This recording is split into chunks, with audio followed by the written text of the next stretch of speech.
Dear children अस्सलाम वालेकुम। जैसा कि आप जानते हैं हमने पिछले लेसन में द इडियट बॉक्स पोएम के ताल्लुक से पढ़ा है और आज हम जा रहे हैं इसी पोएम के ताल्लुक से कुछ और चीज़ें नोट करने के लिए। तो हमने इसकी ग्लोसरी में कुछ अल्फाज जो थे वो हमने बाज़ाब्ता तौर पे क्लियर कर लिए थे उस वक़्त, और इस वक्त हम जा रहे हैं कुछ और अल्फाज को देखने के लिए। एक लफ्ज़ हमने पढ़ा था LED। LED it stands for light emitting diode, a TV set with advanced technology falls at TV set with the advanced and this what we called as the technology। तो ये जो LED होता है ये टीवी सेट होती है जिसमें advanced this technology लगी होती है। और उसके बाद एक लफ्ज़ अनट्रू मीन्स फॉल्स।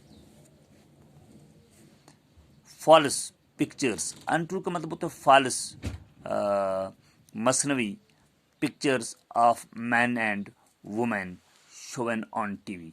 टीवी पे जो तस्वीरें दिखाई जाती हैं, मसनवी तस्वीरें जो दिखाई जाती हैं किसी इंसान की, मर्द की या औरत की, तो इन तस्वीरों को अनट्रू कहा जाता है, यानी जो ट्रू ना हो, फॉल्स हो। Comics, a magazine for children containing comic strips. तो बच्चों के लिए जो मैगजीन होते हैं, किताबें होती हैं जिनमें बच्चों को दिल बहलाने के लिए तस्वीरें वगैरह लगी होती हैं, बच्चे उनको देख के दिल बहलाते हैं और साथ साथ वो फ्रूट्स की तस्वीरें होती हैं, एनिमल्स की तस्वीरें होती हैं, बर्ड्स की तस्वीरें होती हैं, तो दिल भी बहलाते हैं और उनके नाम भी याद कर लेते हैं। एक और वर्ड हमने पढ़ा था channel, A band of radio waves used for broadcasting television changing. जब हम टीवी को के जो होते हैं चैनल्स को चेंज करने के लिए जो बैंड्स होते हैं उसके, या रेडियो वेव्स जो होती हैं, और उनको चैनल कहा जाता है। शिफ्टिंग मीन्स चेंजिंग, शिफ्ट करना, चेंज करना, एक चैनल से दूसरे चैनल में जाना। एक और लफ्ज़ है रिलिश हमारे पास, RELISH मीन्स टेस्ट, एंजॉय। तो रिलिश मीन्स टेस्ट। ये अपनी पोइम में जो लफ्ज़ इस्तेमाल हुआ है द इडियट बॉक्स, तो इसके अंदर रिलिश मीन्स टेस्ट, या आप जायका कह दीजिए, इससे एंजॉय करना कह दीजिए। स्टफड मीन्स फिल्ड, भरना। और एक और लफ्ज़ आप pirates, pirate means persons who sail the seas and rob other ships. ये जो होते हैं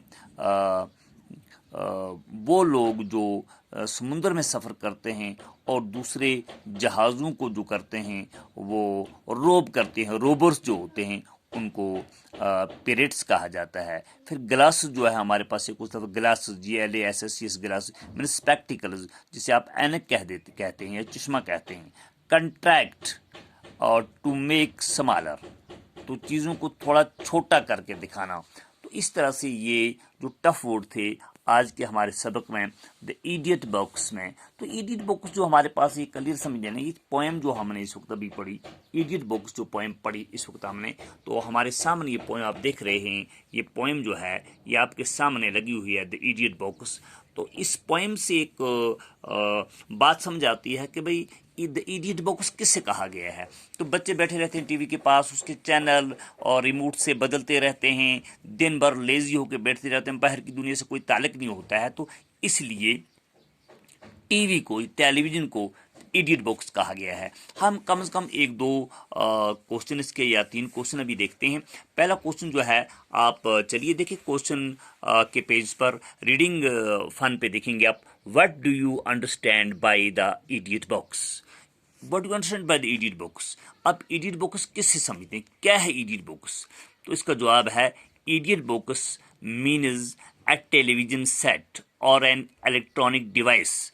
कोई ऐसी इलेक्ट्रॉनिक डिवाइस या टेलीविज़न जिस पे आप बैठ के अपना वक्त ज़ाया करें और सिर्फ लगे रहें उसके चैनल को चेंज करने के लिए। तो इसलिए इसको इडियट बॉक्स कहा गया है। तो एक बॉक्स है भाई, और वो भी इडियट बॉक्स, इंसान को उल्लू बना के बिठा देता है वहीं। तो this idiot box means the television set और इलेक्ट्रॉनिक डिवाइस। इसमें आपका मोबाइल भी हो सकता है, दूसरी चीज़ें भी हो सकती हैं, जिसको लेके आप बैठ जाएं और अपने सिर्फ एंजॉय करते करें, लेकिन इससे कोई आपको बड़ा फ़ायदा ना मिले, आपकी फिजिकल को ना मिले, आपकी मेंटलिटी को ना मिले फ़ायदा। अगला सवाल है, who is he in the poem.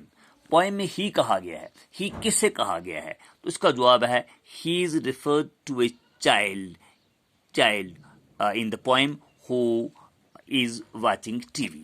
He is referred to a child. He का इशारा जो है उस चाइल्ड की तरफ है जो टीवी देख रहा है या टीवी को वॉच कर रहा है। He is referred to a child who is watching TV. इसका क्वेश्चन नंबर 3 है, Why can't we play football? Why can't he play football और शेप स्नोमैन? ये जो इडियट बॉक्स को देखने वाला बच्चा है, ये क्यों फुटबॉल नहीं खेल सकता है, स्नोमैन नहीं बना सकता है?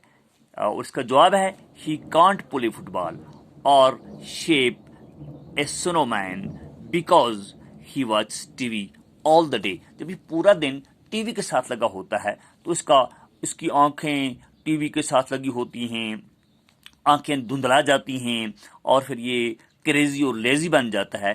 तो ये दुनिया का और कोई काम अपनी फिजिकल बॉडी जो है फिट नहीं कर पाता है, सोसाइटी के बाहर का कोई काम नहीं कर सकता है।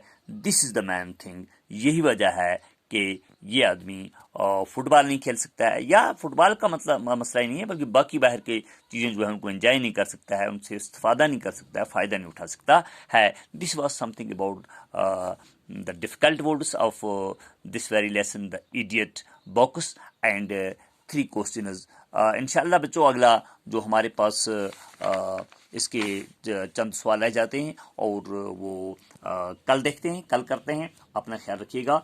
May God bless all of you. खुदा हाफिज़। बाय।